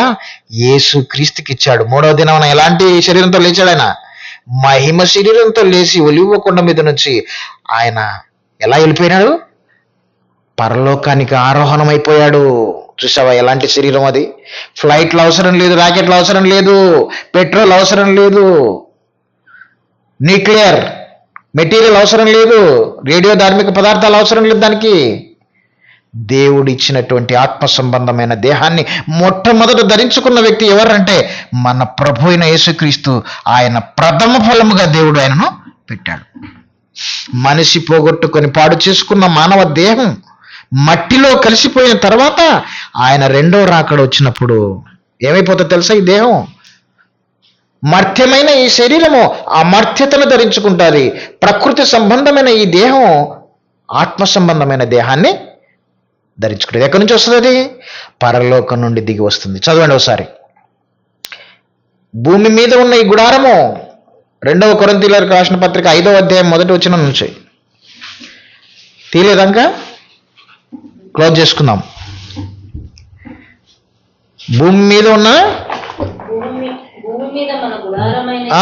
భూమి మీద మన గుడారమైన ఈ దేహం, ఈ నివాసం శిథిలమైపోయినను చేతి పని కాక దేవుని చేత కట్టబడినది నిత్యమైనదియునైనా నివాసము పరలోకమందు మనకున్నదని ఎరుగుదవు. చూసావా? అంటే ఈ భూమి మీద ఉన్న ఈ మట్టి దేహం మనిషి పాపం చేసి పాడు చేసుకున్నాడు. మన్నైనది వెనుకటి వల్లనే మన్నైపోతుంది. ఆత్మ మాత్రం ఏమైపోతుంది తెలుసా? ఒక క్రొత్త శరీరాన్ని, ప్రకృతి సంబంధం కానిది, పరలోకంలో దేవుని చేత కట్టబడినది, మరణం లేనిది, శాశ్వతంగా బ్రతికేటటువంటి అద్భుతమైన మహిమ శరీరాన్ని దేవుడు యేసుక్రీస్తు 2వ రాకడలో మన మీద తొలగబోతున్నాడు. అర్థమవుతుందా? కనుక మనిషికి మరణం ఎందుకు వచ్చిందో ఇంత క్లారిటీగా చెప్పిన గ్రంథం ఈ ప్రపంచంలో ఏదైనా ఉందా అంటే ఏది లేదని చెప్పి మనం చెప్పగలం. చూసావా ఎంత క్లారిటీ ఉందో మనిషి జీవితం గురించి? మనిషికి మరణం ఎందుకు వచ్చిందో, మనిషి శరీరం మట్టిలో ఎందుకు కలిసిపోతుందో, మట్టి నుండి తీశాడు కనుక మట్టిలోకి తీసుకుపోయాడు. ఆత్మ పరలోకం నుంచి వచ్చింది కనుక పరలోక సంబంధమైన దేహాన్ని ఆత్మకు మళ్ళా తొలగిస్తున్నాడంటే దేవుని సంకల్పంలో భాగంగా ఇవన్నీ జరిగిపోతున్నాయి.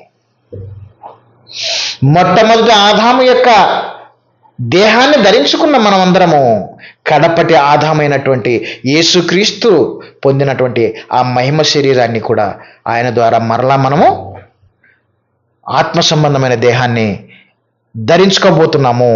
యేసుక్రీస్తు ద్వారా ఈ అనుగ్రహాన్ని దేవుడు మనకివ్వబోతున్నాడు. ఇది ప్రకృతి సంబంధమైన దేహం. ఇందులో ఉండి మనం ములుగుతున్నాము, రోగాల చేత బాధపడుతున్నాము, ఏడుస్తున్నాము, దుఃఖపడుతున్నాము. ఈ దేహంలో ఉన్నంత వరకే ఇది. ఈ దేహం శిథిలమైపోయింది, మట్టిలో కలిసిపోతుంది. మనకు దేవుడిచ్చిన ఆయుష్ అయిపోగానే ఆ తర్వాత యేసుక్రీస్తు 2వ రాకడలో మట్టి దేహం కాస్త మహిమ శరీరంగా లేపబడి పునరుత్థానం పొంది యేసుక్రీస్తులాగా మనం పరలోకానికి వెళ్ళిపోతాం. చూసావా దేవుని సంకల్పం ఎంత బాగుందో? మనుషుల పైన దేవుని సంకల్పం ఎంత అద్భుతంగా, ఎంత విచిత్రంగా, ఎంత వండర్ఫుల్ ఉందో మీరు ఆలోచన చేయండి. మనిషిని మట్టిలో కలపడానికి కాదు మనిషి జన్మ ఇచ్చింది దేవుడు, మహిమ శరీరాన్ని ధరింపచేసి నిత్యం తనతో ఉండడానికి, దైవాలుగా తన ఎదుట ఉండి నివాసం చేయడానికే దేవుడు కోరుకున్నాడు. ఆ లోకానికి వెళ్ళక ముందే ఎవరైతే యేసుక్రీస్తును అంగీకరించి యేసుక్రీస్తు ద్వారా దేవుడిచ్చినటువంటి క్రొత్త నిబంధనలో ఉన్న ఆయన ఆజ్ఞలను, ఆయన మాటలను ఎవరైతే విని విధేయత చూపి ఆ ప్రకారంగా పవిత్రపరచబడి పరిశుద్ధపరచబడి నీతిమంతులుగా తీర్చబడతారో వారికి మాత్రమే దేవుడు యేసుక్రీస్తుకి ఇచ్చినటువంటి మహిమ శరీరాన్ని ప్రతి ఒక్కరికి ఇవ్వబోతున్నాడు. ఆయన చేసిన 2వ నిబంధన ఏంది? ఎబ్రీ పత్రికలో ఉంటుంది. ఎబ్రీ పత్రిక ఒకసారి చదువుకుందాం. మొదటి నిబంధన వలన ఎవరు నీతిమంతులుగా, ధర్మశాస్త్రం వలన ఎవరు నీతిమంతులుగా తీర్చబడలేదు, విశ్వాసం వలనే నీతిమంతులుగా తీర్చబడాలన్నటువంటి దేవుని సంకల్పం యేసుక్రీస్తు వారి ద్వారా జరిగింది కనుక యేసుక్రీస్తు ద్వారానే ప్రతి మనిషిని నీతిమంతునిగా దేవుడు తీర్చిదిద్దేటటువంటి భాగ్యాన్ని మనందరికీ అనుగ్రహించాడు. హెబ్రీయులకు రాసిన పత్రికలో ఆయన రాసినటువంటి మాటలు మనం వింటుంటే చాలా ఆశ్చర్యం అనిపిస్తుంటది. అందరూ తీయండి.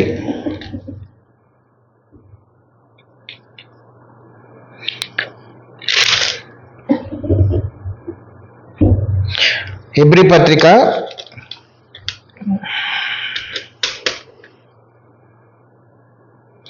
'దేవుడు రాయించినటువంటి మాటలు 8వ అధ్యాయము 9-10 వచనాలు చూద్దాం. నేనును క్రొత్త నిబంధన చేయుదును, అది నేను ఐగుప్తు దేశంలో నుండి వీరి పితరులను వెలుపలికి రప్పించుటకై వారిని చెయ్యి పట్టుకున్న దినమున వారితో నేను చేసిన నిబంధన వంటిది కాదు. ఏమనగా వారు నా నిబంధనలో నిలవలేదు, ధర్మశాస్త్ర ప్రకారంగా వాళ్ళు నీతిమంతులుగా తీర్చబడలేదు, ఏదో ఒక విషయంలో తప్పిపోతున్నారు కనుక నిలవలేదు. కనుక నేను వారిని అలక్ష్యం చేసి తినని ప్రభు చెప్పుచున్నాడు. ఆ దినములైన తర్వాత ఇశ్రాయేలు ఇంటి వారితో నేను చేయబో నిబంధన ఏదనగా, వారి మనస్సులో నా ధర్మ విధులను ఉంచెదను, వారి హృదయముల మీద వాటిని వ్రాయుదును, నేను వారికి దేవుడనై ఉందును, వారు నాకు ప్రజలై ఉందరు. క్రొత్త నిబంధన యేసుక్రీస్తు ద్వారా, ఆయన పవిత్ర రక్తం ద్వారా చేసిన నిబంధన ఇది. ఏ నిబంధన? నేను చేయబో నిబంధన ఏదనగా, ఇది రెండవ నిబంధన, క్రొత్త నిబంధన. వారి మనస్సులో నా ధర్మ విధులను ఉంచెదను. అర్థమవుతుందా మీకు? ఆదాము అవ్వల ద్వారా పుట్టిన మనుషుల హృదయాల్లో మొట్టమొదట ఆదాము అవ్వలు కోల్పోయిన దేవుని వాక్యం అనేటటువంటి ఆ స్థానాన్ని తిరిగి మళ్ళా రీప్లేస్ చేస్తున్నాడు మనలో యేసుక్రీస్తు ద్వారా. వారి మనస్సులలో నా ధర్మ విధులను ఉంచెదను, వారి హృదయముల మీద వాటిని వ్రాయుదును, నేను వారికి దేవుడనై ఉందును, వారు నాకు ప్రజలై ఉందురు. కోల్పోయినటువంటి స్థానాన్ని యేసుక్రీస్తు ద్వారా మరలా మనుషులకు దేవుడిచ్చి మనల్ని మరలా మహిమకు తీసుకొని వస్తున్నాడు. ఆదాము అవ్వలు కోల్పోయినటువంటి మహిమను తిరిగి యేసుక్రీస్తు ద్వారా మనకు దేవుడు తన ఆజ్ఞలను మన హృదయంలో చేర్చడం వలన, తన యొక్క శాసనాలను మన హృదయంలో రాసి ఆ మాటలకు విధేయులైన ప్రతి ఒక్కరికి, యేసుక్రీస్తుకు విధేయత చూపిన ప్రతి ఒక్కరికి, ఆయన యందు విశ్వాసం వచ్చిన ప్రతి ఒక్కరికి, ఆయన ఆజ్ఞలను పాటించే ప్రతి ఒక్కరికి తిరిగి దేవుని కుమారులుగా కుమార్తెలుగా చేయటానికి దేవుడు నిర్ణయం తీసుకున్నట్టు కనపడుతుంది. వారి మనస్సులో నా ధర్మ విధులు ఉంచెదను, వారి హృదయముల మీద వాటిని రాయుదును, నేను వారికి దాని ద్వారా నేను వారికి దేవుడనై ఉందును. పాపం చేయడం వలన దయ్యాన్ని దేవుడిగా మర్చుకున్నారు మనుషులు. మరలా దేవుని వాక్యానికి చోటు ఇవ్వడం వలన, యేసుక్రీస్తునందు విశ్వాసం ద్వారా మరలా మనం అందరం ఏమైపోతున్నాం? దేవునికి కుమారులుగా మారిపోతున్నాం. దేవుడు మన దేవుడు కాబోతున్నాడు. ఇప్పుడు ఎవరైతే ఈ వాక్యానికి విధేయత చూపిస్తారో, ఎవరైతే ఈ వాక్యాన్ని వాళ్ళ హృదయంలో చేర్చుకుంటారో, యేసుక్రీస్తునందు విశ్వాసం ఉంచి ఆయనను ప్రభువుగా అంగీకరించి బాప్తిసం తీసుకొని పరిశుద్ధాత్మ వరాన్ని పొందే ప్రతి ఒక్కరికి దేవుని కుమారులు అనేటటువంటి ఆ భాగ్యాన్ని తిరిగి మరలా ఇచ్చాడు. వారందరికీ మాత్రమే చనిపోయిన తర్వాత యేసుక్రీస్తు పొందిన మహిమ శరీరాన్ని, వాగ్దానం చేయబడినటువంటి ఇప్పుడు మనం చదువుకున్నటువంటి ఈ లోక సంబంధం కానిది ఆత్మ సంబంధమైనటువంటి మహిమ శరీరాన్ని మనందరికీ ఇవ్వబోతున్నాడు. ఎవరికి ఇస్తాడు అది? ఎవరైతే ఆయన ఆజ్ఞలను, ఆయన ధర్మ విధులను తమ హృదయంలో భద్రం చేసుకుని దేవుణ్ణి దేవునిగా కలిగిన వారికి. అర్థమవుతుందా? దేవుడే ఇప్పుడు దేవుడు మనుషులకు దేవుడు ఎవరు? ఇప్పుడు చెప్పండి, మనుషులకు దేవుడు ఎవరు? ఈరోజు భూమి మీద ఉన్న మనుషులకు దేవుడు ఎవరు? తమ మనస్సులో దేవుని వాక్యం ఇచ్చిన వాడు. ఎవరికి ఇచ్చారు తమ మనస్సును మనుషులు?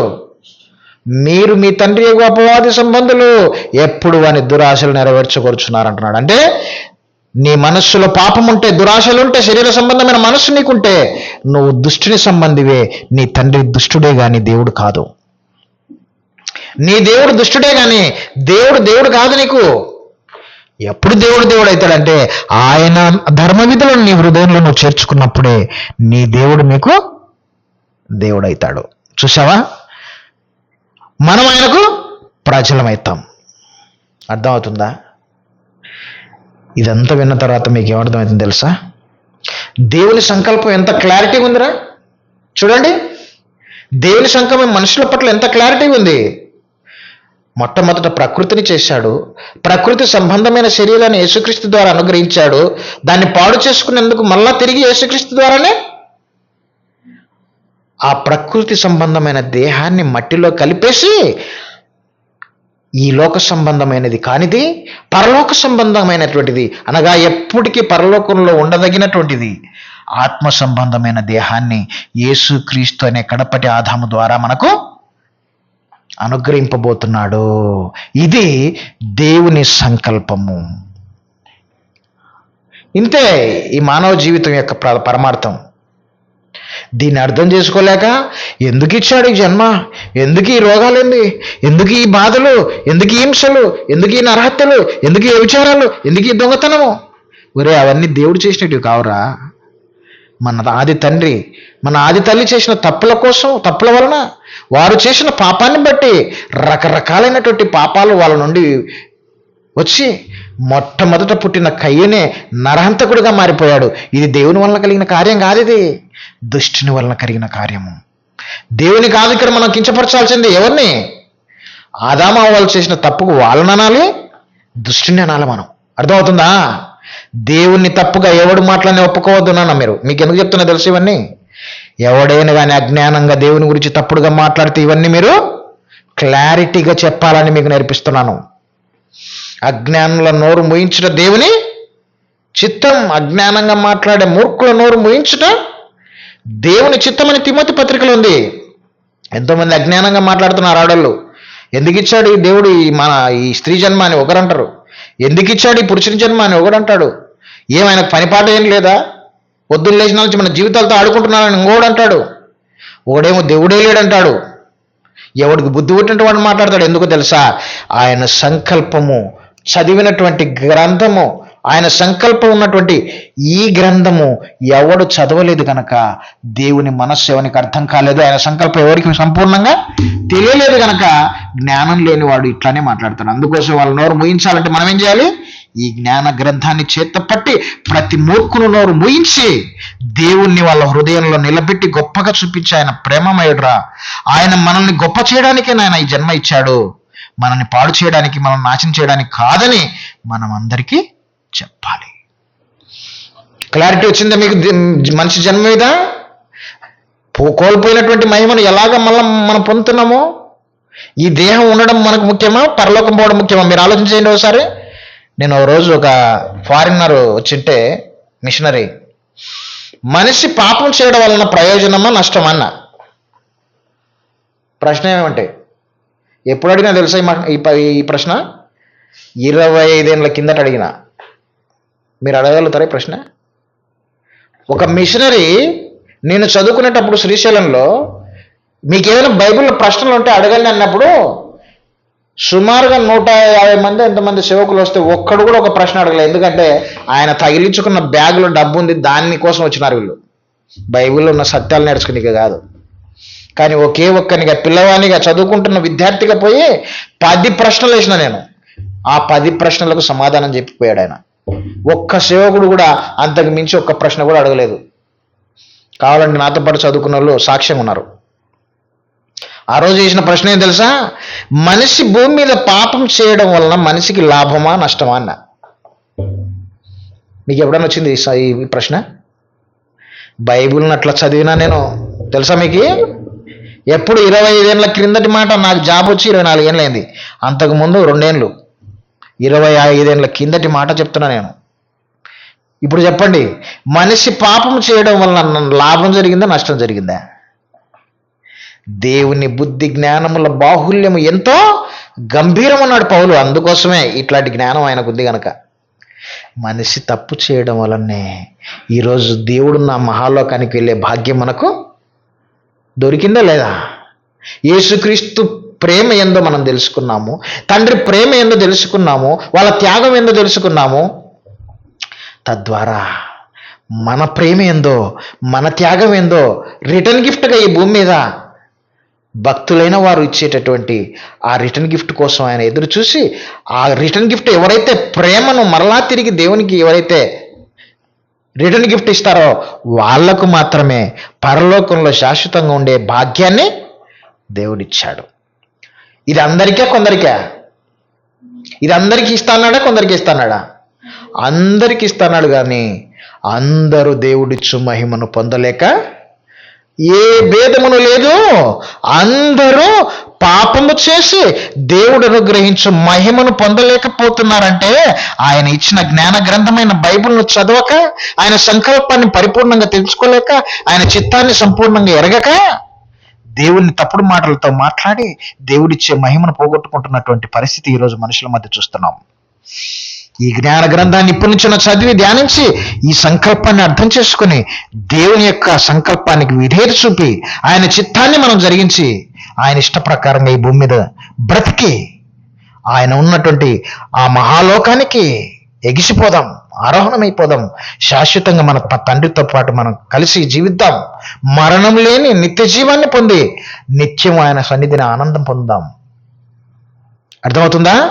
కనుక ఈ మాటలు మీ హృదయంలో ఉంచుకొని దేవుని చిత్తాన్ని ఎరగని ప్రతి ఒక్కరికి, ఈ లోకంలో ఉన్న ప్రతి ఒక్కరికి దీన్ని పరిపూర్ణంగా అర్థమయ్యేటట్టుగా మనం చెప్పి దేవుణ్ణి వాళ్ళ హృదయంలో దేవుడిగా స్థిరపరిచి ఆయన ధర్మ విధులను వాళ్ళ హృదయంలో ఉంచి పరిశుద్ధులుగా నిర్దోషులుగా దేవుని ఎదుట బ్రతికే వాళ్ళుగా మనం బ్రతుకుతూ వాళ్ళను బ్రతికిస్తూ ఈ లోకాన్ని విడిచిన తర్వాత యేసుక్రీస్తు రెండవ రాకడలో మనం అందరం తండ్రి యొద్దకు వెళ్ళిపోదాం. శాశ్వతమైనటువంటి ఆనంద జీవితాన్ని మనం అందరం పొందుదాం. అందరు కళ్ళు మూసుకుంటే ప్రార్థన చేసుకుందాం. ప్రేమ కలిగిన మా తండ్రి, పరిశుద్ధుడైన దేవా, నీ మాటల్లో అమోఘం నాయన. మీ మాటల చేత మాలో ఉండి మాలో నివాసం ఉంటూ మీరు మాకు దేవుడుగా, మేము మీకు ప్రజలుగా ఉండాలని ఆది నుండి మీరు కోరుకున్నారు. మా ఆది తల్లిదండ్రులైనటువంటి ఆదాము వాళ్ళు తప్పిపోయి మీ దృష్టికి పాపం చేశారు. అయినప్పటికీ మీరు విడిచిపెట్టకుండా ఆ పాపాన్ని తీసివేయడానికి సాక్షాత్తు నీ కుమారుని ఈ లోకానికి పంపి ఆయన పవిత్ర రక్తం చేత మాకు పావనమైనటువంటి హృదయాన్ని ప్రసాదించి నీ ధర్మ విధుల చేత మా హృదయాలను నింపి తిరిగి నీ పిల్లలుగా మమ్మల్ని మార్చారు. మీరే మా దేవుడుగా మారిపోయారు. అందును బట్టి మేము స్తుతిస్తున్నాం. మీ బుద్ధి జ్ఞానముల బాహుల్యం ఎంతో గంభీరం నాయన. ఎల్లప్పుడూ మీరు మాలో ఉండాలని, మాతో ఉండాలని మీ ఆశ. మేము మీతో ఉండాలని, మీలో ఉండాలని మీ ఆశ. మీరే మా దేవాలయము, మేమే మీ దేవాలయం. ఒకరిలో ఒకరు ఉండాలని, మా హృదయాల్లో మీరు ఉండాలని, మీ హృదయంలో మేము ఉండాలని, అందరూ ఒకరికట్లో ఒకరు ప్రేమ కలిగి మనస్సులు కలుసుకొని ఒకరినొకరు గొప్పగా ఎంచుకుంటూ ఒకరికొకరు ప్రేమ కలిగి పవిత్రంగా బ్రతకాలని మీరు కోరినటువంటి సంకల్పం నిజంగా అద్భుతం నాయన. ఇదిగో యేసుక్రీస్తు ప్రభువు ద్వారా తిరిగి మాకు ఇచ్చినటువంటి ధన్యతను బట్టి మిమ్మల్ని స్తుతిస్తున్నాం. మీ ఎదుట పరిశుద్ధులుగా నీతిమంతులుగా ఉండడానికి నీ పరిశుద్ధాత్మను మాకు అనుగ్రహించి మమ్మల్ని నీతిమంతులుగా తీరుస్తున్నందుకు మీకు వందనములు చెల్లిస్తున్నాం. ఇదిగో తుది శ్వాస వరకు నమ్మకంగా మీకోసం బ్రతికి ఈ భూమి మీద అజ్ఞానంగా మాట్లాడే మూర్ఖుల నోరు ముయించి వారి హృదయాల్లో సత్యాన్ని స్థాపించి మీరే దేవుడుగా వాళ్ళకు చేసే విధంగా, దయ్యాన్ని వాళ్ళ హృదయంలో నుంచి వెళ్ళగొట్టే విధంగా, అజ్ఞానం అనేటటువంటి పాపాన్ని వాళ్ళ హృదయంలోని సమూలంగా వెళ్ళగొట్టి సత్యాన్ని మనిషి హృదయంలో స్థాపించి నిజ దేవుడు మీరేని ఈ ప్రపంచానికి చూపించగలిగే భాగ్యాన్ని మాకందరికీ ప్రసాదించమని, ఈ మాటలు మర్చిపోకుండా మా హృదయంలో పదిలం చేసుకొని ఆ ప్రకారంగా బ్రతకగలుగుటకు కృప చూపించమని, చేసిన ప్రతి పాపాన్ని బట్టి దయతో మమ్మల్ని క్షమించి నీ కుమారుని రక్తం చేత మా హృదయాలను పవిత్రపరిచి నాయన మీ సన్నిధిని మీకోసం ఎల్లప్పుడూ స్థిరంగా నమ్మకంగా నిలబడేటటువంటి భాగ్యాన్ని, తుది శ్వాస వరకు మీకోసం నాయన నమ్మకంగా బ్రతికి మీరున్న లోకాన్ని చేరే భాగ్యాన్ని మాకు అందరికీ ప్రసాదించుమని, నిన్ను ప్రేమించే ప్రతి బిడ్డకు, నీ వాక్యాన్ని ఇష్టపడే ప్రతి బిడ్డకు అనుగ్రహించుమని మా ప్రభువును రక్షకుడైన యేసుక్రీస్తు వారి శ్రేష్టమైన నామం పేరటి ప్రార్థన మీకు సమర్పిస్తున్నాం మా తండ్రి. ఆమెన్. అందరికీ వందనాలు. God bless you all.